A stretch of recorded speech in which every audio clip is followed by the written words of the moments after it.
Be not afraid of growing slowly. Be afraid only of standing still. Hello everyone.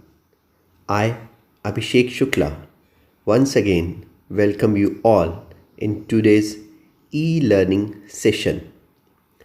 Before we start our today's session, let me discuss something which we discussed till now.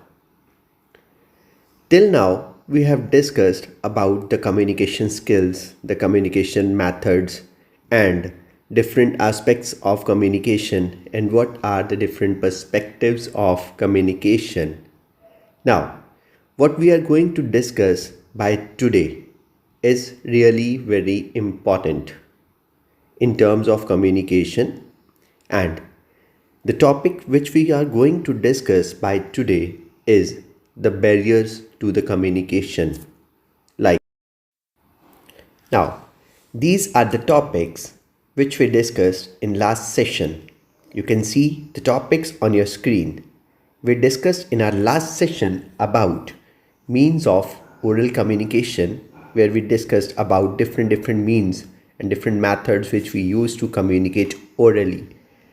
Next, we have symbolic communication, in which we discussed about the different symbols. Through symbols or through gestures, we make communication is considered as symbolic communication. Next, we had means of written communication. Here in written communication, we discussed about the different means of communication like telex, fax, letters, emails, etc. Next is about perspectives in communication, where we discussed about different types of perspectives in detail. Perspectives like technological perspective or technical perspective, psychological perspective, then we had pragmatic perspective, and at last we had discussed about social constructionist perspective. Now, let's move on to our today's topic. The factors or the barriers that affect the communication. And here in this session, we are going to discuss about the factors like visual perception, language, prejudice, feelings, past experiences, and environment. These are the few things that actually affect our perspective of communication. Let's start with the very first factor which affect our perspective on communication. And the first is visual perception. Visual perception refers to the brain ability to make sense of what the eyes sees.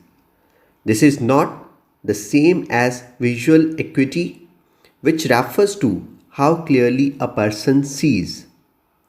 A person can have 20/20 vision and still have problems with visual perceptual processing. Visual perception is the ability to see, organize, and interpret our environment. As we know, every individual is a unique being. They differ in the way they view the world and perceive different events around them. Different images transmit varying messages that individual receives and evaluate according to their mental makeup. Now here we can take example of visual perceptions like recognizing letters and numbers, matching shapes, recognizing a face, finding a toy in some messy cupboard, reading a road sign. These can be enact as a examples for visual perception. And to clearly understand this, it's not necessary that each and every person think upon the same situation or the same condition which they are seeing. Different peoples have different opinion on the situation. So, in this way, our visual perception can affect our perceptions over the communication with different mindset and with different type of public. Now let's move on to the next barrier or the next factor which affect our perceptions of communication, and the second is the language. Language is one of the fundamental tools of human communication. Through language, the sender aims to communicate information about the environment and what they perceive of it. However, different human languages have different ways to package and process the same information. People speaking different languages may perceive the same information differently. Communication becomes difficult in situations where people don't understand each other's language. The inability to communicate using a language is known as language barriers to communication. Not using the word that other person understands make the communication ineffective and prevents message from being conveyed. Hinders relationship. The inability to speak in the native language prevents individual from being able to fully express their personality and form bonds with others. Let's understand how language can be a barrier for communication with this example.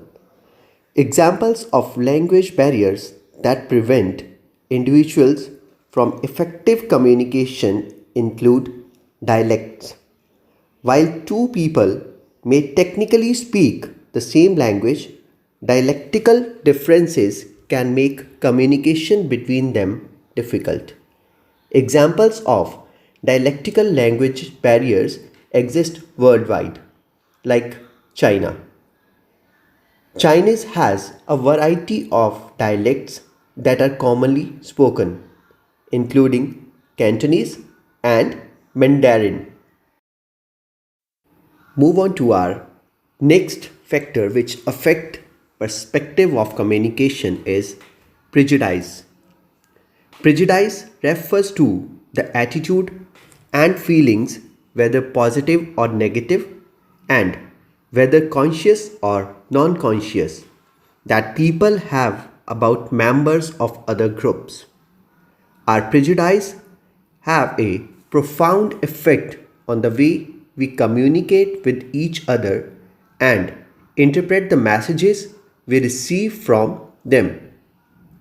If we have a prejudice that people belonging to a particular group are generally dishonest, we will view every communication from them with suspicion.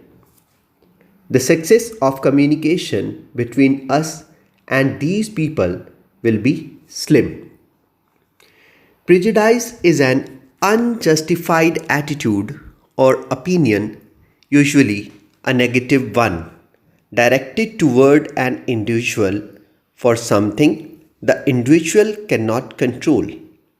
An example of prejudice is someone thinking poorly of another person for his belonging to a certain race or for having different religious beliefs. Overcome prejudices in communication. Regardless of our social nature, humans may hesitate to interact with others based on stereotypes and previous judgments. When these stereotypes drive our attitude and shape our judgments about others, they become prejudice. Next among the factors is feelings. Our feelings or emotions can be put in four main categories. That four main categories are joyful, affectionate, hostile, and sad. Showing inappropriate emotions during a communication can have a bad impression on other people. It may even permanently damage our relationship with them. If we display positive emotions, it will generally have a positive effect in the communication process. And if we express negative emotions during our communication, it will definitely impact a negative effect on the communication process. If you want to express your feelings in words, then you must create an environment where you can think critically and process information. Engage in free writing with a pen and notepad. Use what you wrote to on what you need to express into a single sentence. Now, let's discuss about how do you effectively communicate with the feelings? What are the healthy tips to communicate with your feelings? First, be honest about your feelings. Take responsibility of your feelings. Communicate what you need without judgment. Make a specific request and keep in mind their feelings and needs too, to whom you are going to communicate. That's it for feelings. Now, next in the queue is very interesting factor. The factor name is past experience. How the past experience impacts the perspective in communication.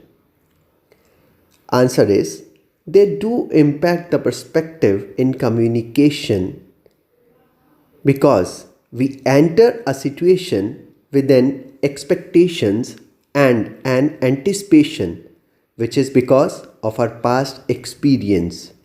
They affect the style of communication, behavior, and overall how we communicate. Our past experience and the events that have occurred in the past have a profound influence on our senses and thought process. This affects our responses to various communication stimuli. Our past experiences and responses are instrumental in shaping our future course of action.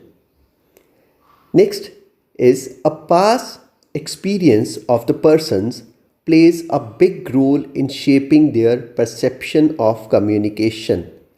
This is vital to understand in a business environment because it will affect whether or not your customer wants to buy from you or not. Past experiences can include anything from someone's childhood to something they did last week. And in student lives also, past experience have a great impact like the grades, the marks, the scores you score in one test can have a great impact on others' test as well. So that's the end of this interesting factor which actually affect the perception on our communication. Move on to our last factor which affect the perceptions of communication, environment. Environmental context refers to the physical location where the communication is taking place and when that communication take place. Environmental context can have negative or positive effect on interpersonal communication. For example, a conversation outside on a park bench during windy day will face challenges, while a conversation in a quiet room on a sofa will be more effective. Therefore, the environment like the location, temperature, weather, or time of day may affect communication and present different challenges to or support effective communication. The major environmental Physical barriers are time, place, space, climate, and noise. Some of them are easy to alter, whereas some may prove to be tough obstacle in the process of effective communication. Let's understand this concept through basic examples like, can you people watch movie in a classroom? No, because there is no Dolby digital sounds, there is no HD projectors, right? And can you people do yoga in a dance bar, in a dance club, or on a DJ floor? The answer is no. Same way, if we need to make a healthy communication, there must be a proper environment for that communication. Until or unless we don't have a proper environment, we cannot make effective communication. Hence, the environment act as a barrier in communication. That's it for today's topic. Now, let's move on to conclusion of the chapter. What we discussed today. In today's session, we discussed about the various factors which affect our communication. The factors like visual perception, language, prejudice, feelings, past experiences, and environment. Students, I am going to give one worksheet along with this, and worksheet contain MCQs and fill-ups. Try to solve all the questions given on the worksheet carefully. Now it's time to take your leave. We'll be back with the next session, and in next session we'll revise the topics of session 1, session 2 and session 3. Till then, take care of your health. Goodbye and have a nice time.